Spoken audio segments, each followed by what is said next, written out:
Ladies and gentlemen, my name is TotalBiscuit and welcome to 15 Minutes of Game. Today we're going to be having a look at Templar Battleforce by the Trese Brothers, I believe. This immediately gives me a 40k vibe. As you can probably see, it's like, big armor, sword in the future, okay. Reminded me a little bit of Space Hulk, actually, and it appears to be something of a tactical battle game. So we're going to give it a shot and see whether or not it is worthy of your time. It's 15 minutes of game. Shall begin now. Alright, diving into the first level. I've done a little bit of the tutorial just to get a hang of the controls. I didn't want to have you dragged through that.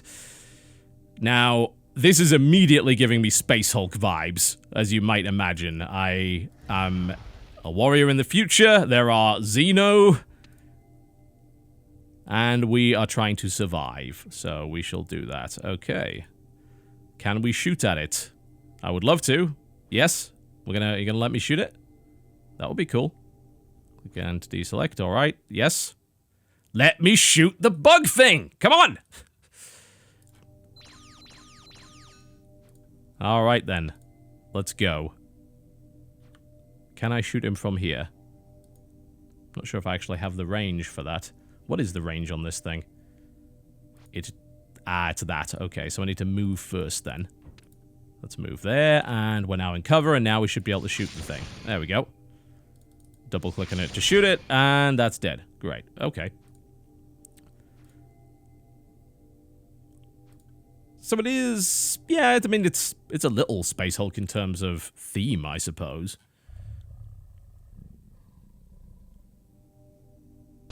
Not the world's biggest fan of the aesthetic, I have to admit. It's definitely very, very basic. Not to mention the fact that the sound assets are also a little weak. Alright, that's that dealt with. Fair enough. So, I think obviously what's going to be happening later on is you're going to be building up a force of these guys with different specializations and all that sort of thing. For the moment, it's just dragging us through the tutorial and telling us to go here, which is fine. I wonder if it's possible to make the animations go a little faster, because that was a little slow. I'll have a quick look at the options menu. No, apparently, is the answer to that. Okay, so you've just got to deal with whatever animation speed it likes. And I find you've got to double-click there, but there's a slight delay, so if you click multiple times, it actually aborts your movement, which is not ideal. I'm not really too concerned about its visuals, though. You know, it is a turn-based game, and given the chance, I'll still go back and play things like Master of Magic or anything along those lines. The aesthetic is not necessarily that important. Alright, let's rock and roll. Now we've got a second guy here. Yeah, probably could have figured that out myself. Okay, we get the idea. Man, Overwatch as well, this is absolutely inspired by Space Hulk and XCOM and that sort of thing. I don't think there's even a doubt about that one. Alright, can we murder the little spider things yet? That would be great. I'd be extremely happy to do that. So you've got a grapple there, there's your burst fire, Overwatch, and cold shots by the looks of it. Alright, let's gun this bastard down. Slightly more effective than the plasma pistol. And now he's out of action points, so I better select him, move him in there, and then we can chop him into tiny little pieces, perhaps. Or just shoot him with the pistol. That works fine, too. There we go. Buff adjacent Templars. With the cold shots ability. Cool. Yep, we can do that. Works for me. Nice. I think the problem with games like this is they always start off a little bit slow, so it's maybe not the best way to demonstrate it. They can often take a little bit of time really to get going, which is unfortunate, but that's just the nature of the beast. Alright, chopping it into tiny little kibble pieces, thank you very much, much appreciated, and then finish him off, I guess. There we go. There's nothing, like, wrong with it so far, though, like, nothing obvious anyway. I stand here and I assume that that little thing can't get through now. I mean, so far it's just like any other sort of turn-based tactical battle game. It's just I quite appreciate the theme because it reminds me as much of Space Hulk as it does. That's not to say that Space Hulk is bad and that you should play something that isn't Space Hulk, because the latest Space Hulk, Ascension, is really quite good. But there are times when I don't particularly enjoy the gameplay style of Space Hulk. You know, that's a game that's based firmly on a board game. And while Ascension decided to deviate from it a little bit, it's nice to have a game of a similar theme that maybe doesn't play exactly the same way. Alright, and we are out of movement. Would be a little bit nice to see... Is there an indicator for how far I can move? I don't think so. I think you've just got to count the squares yourself, because there's your movement point indicator. But it doesn't tell you exactly how far you can move on the UI directly. It would be nice to see indicators on the grid, as opposed to having to count the squares yourself. It's not a huge deal, but I feel like in this day and age, if you're creating a turn-based game, it behooves you to make the UI as user-friendly as possible and not deny information unnecessarily.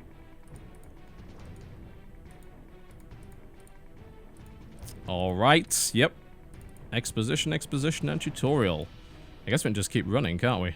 Which direction are we actually going in right now? Nope, that is the wrong button. There it is. Bulkhead E6 is here, I assume? Yeah, gotta make the assumption it's there. It's not too bad so far, it's just a little bit basic. Then again, you can't exactly expect it to throw complexity right at you. Alright, I could put them in Overwatch, actually, and just gun these guys down on the way. Oh, not? So you can...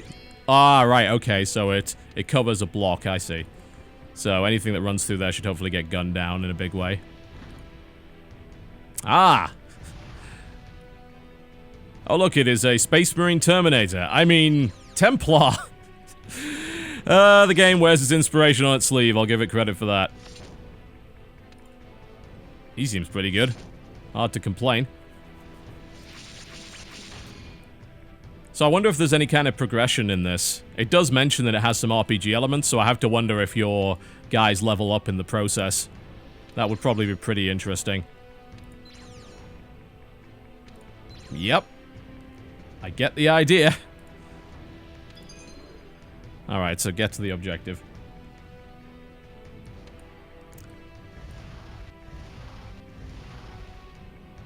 That's disappointing. I didn't even get to use my Overwatch. Oh well, never mind. Yeah, it looks like it actually hasn't ended the turn yet. That would be why. Alright, I guess I could use the buff there. Why not? And he's just going to stand there chopping those little things into tiny kibbles. Come on, move through the Overwatch zone. There is little more satisfying in turn-based games than being able to lay down a field of Overwatch and just murdering people with it. Unfortunately, it looks like they're not going to move through it, which is really disappointing, actually. Is he going to die? Is that how it's going to go?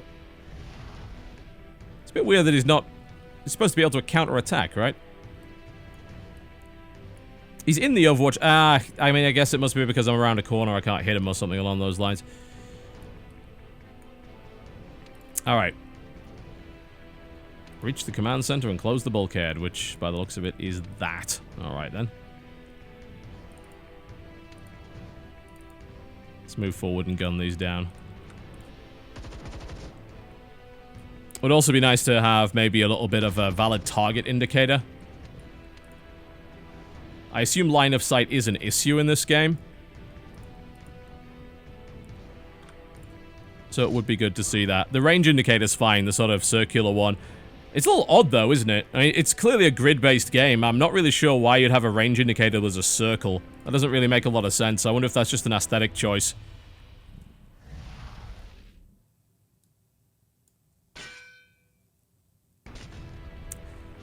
You see, herein lies the problem with not being able to speed up animations, especially in sequences like this. There are 5 or 6 enemies attacking this guy that I have no control over. I have to sit here watching all the animations play out, even though they have no relevance whatsoever to what I'm currently doing. Don't do that, please, turn-based games. Please give the ability to skip animations and things like that. We don't need to see that. I mean, the enemy turn has taken 30 seconds longer than it needed to, I feel. Alright, shall we set down the Overwatch field here and then send our other guy in? So hopefully when they come into range, they should get gunned down. Alright, let's go. No possible route found. It said to get in there. It said something about security clearance. There we go. Yeah, you just click on it. Easy peasy. Nothing to really worry about. Oh, and it's full of nasty little bastards. But as the tutorial dictates, we do have a grenade. Again, would be nice to see what the AoE on that is. I imagine... Yeah, it tells you here, as you can see. So, it's sort of a 9 square AoE, but why not show that in the user interface? It's much easier for people to learn those sort of abilities if it's made very clear what they do when they try to use them. It's not... Again, these are not all none of these are huge problems, you know? They're just all little things that I feel need to be dealt with. Now this is going to get even bloody worse, because he's going to sit there chopping these up for the next 30 seconds. Come on. We don't need to see all of this, really. If he ends up dying at the end of this and the excuse is, well, that makes it dramatic, then I have to say no, because I feel nothing but annoyance for that guy right now. I don't even want him in my party. He's wasting so much of my time. I could have beaten this level by now. Oh dear. Alright, come on. Out of the way. Thank you very much. Overwatch is still sorted, so we should be able to fight over there. Get into the damn control room. Go, go, go, go, go. I mean, actually, honestly, since he's there, we might as well just shoot him. It's not like there's any reason not to. Can we hit the other guy from here? I assume so. There we go. Are you ready for more epic last stand? I hope so. I certainly am. There's nothing more enjoyable than seeing a very basically... let's try that one again. A very loosely animated character slowly chopping up little space spiders over and over and over again outside of your control.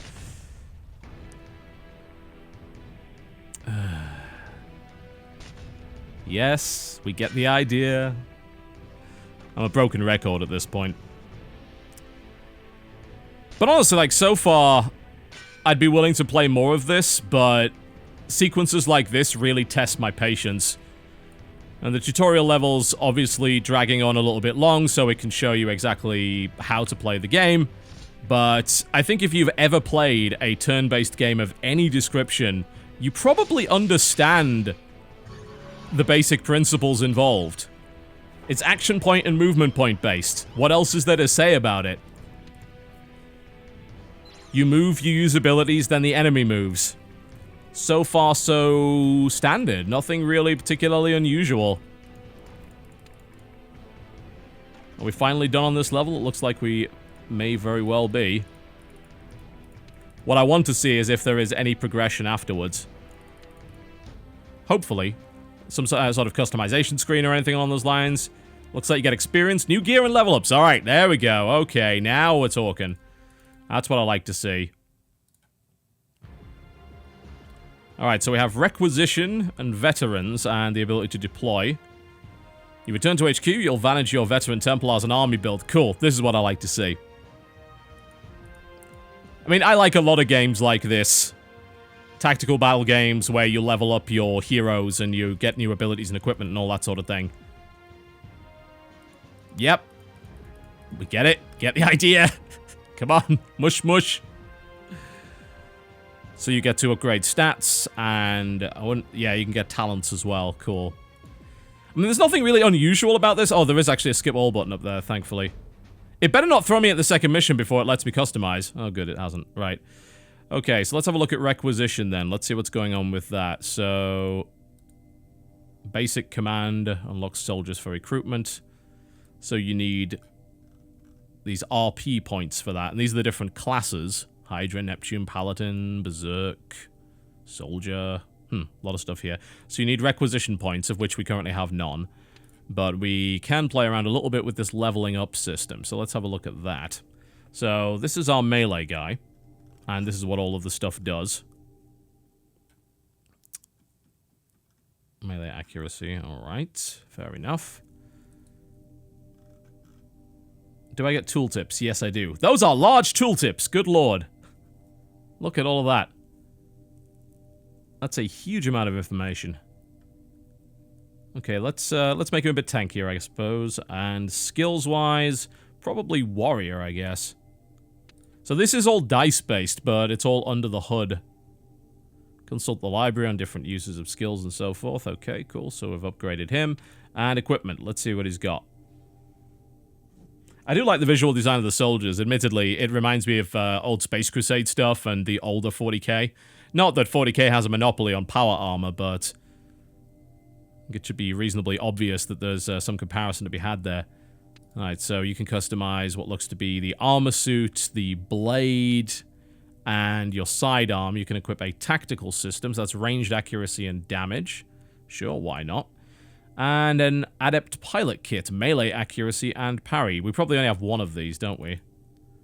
War gear overflows gear level allocation. Okay, so in that case, I probably want to unequip that and give him the pilot suit instead for melee accuracy and then give the other guy that. So those are the points down the bottom. I assume as you continue to level up, you get more gear points, so you can kit your guys out with better and better stuff. And this is the soldier. So we'll probably want to give him something... Well, want to give him gunnery, and... What is it for accuracy? Probably focus, maybe? Is it focus? It's stay where you are, thank you. Increases the damage multiplier of hits, okay. Quickness, maybe? Ranged defense? I don't even know, is there even an attribute that actually buffs up your ranged attacks in a real way? Maybe not so much. Reduces the damage from overheating, damage before death, obviously. Yeah, I guess you either get quickness or focus, which will help you out a little bit there. And let's have a look at his equip. There's also design. I wonder what that's... Ah, we can equip a weapon mod, ammo rack, alright. And, or a targeting system. We'll go with... He seemed pretty accurate anyway. So, yeah, we'll give him the ammo rack. I want to go... What's up with design here? Ah, neat. So you can change around the helmets and things like that for a little bit of customization. That's cool. I like that. And you can change the color. That is very Imperium Man. I like that a lot. There we go. Cool. So that's what that game is, basically. So it is a tactical battle game with some RPG progression and all that sort of thing. It seems very run-of-the-mill, I suppose, but it seems competent in many ways. I think the only thing that I'd want, based on my first impression, of course, and a game like this maybe takes a few hours to really shake out the problems, so make of that what you will, but I think the thing which I would do is maybe look at the UI and also think about the ability to skip or speed up those animations. I think with a larger force, you're going to be running into quite a few problems there. I'm just going to double check the options menu out of here. No, there is nothing, absolutely nothing related to speeding up animations at all. So, better UI feedback and faster animation speed as a toggle would be the two things, because those two things are the sort of thing that would make me less likely to continue to persist through a game, which would be a shame because I think this is a game that I would enjoy. This is in the sort of genre that I do like, and it's got the right kind of theme, and it seems pretty competent, and seems like it's actually quite complicated under the hood. But it's 2015, and I don't think there's really an excuse for lacking information in the UI anymore. I don't necessarily think you need walls of text in place of simple UI indications as to what's going on. Now, show me things like hit chance, show me things like how many squares of AoE my abilities affect, all that sort of thing. Show me how many movement points it's going to take to move to a particular location, rather than have me count it. Those sort of basic things. But it doesn't seem bad. I'll probably play a bit more of this while I'm in LA, actually, because this seems like a perfect game that is a bit slow-paced and requires a bit of patience, and seems like it might be a bit relaxing. So yeah, it doesn't seem too shabby. It's definitely basic, you know, it's clearly showing that it's an indie game, certainly in terms of its aesthetic and things that are missing there, but it's not bad. Not at all. It's $10 on Steam, and it's called Templar Battleforce. Ladies and gentlemen, my name has been TotalBiscuit. Thank you very much for watching, and I will see you next time.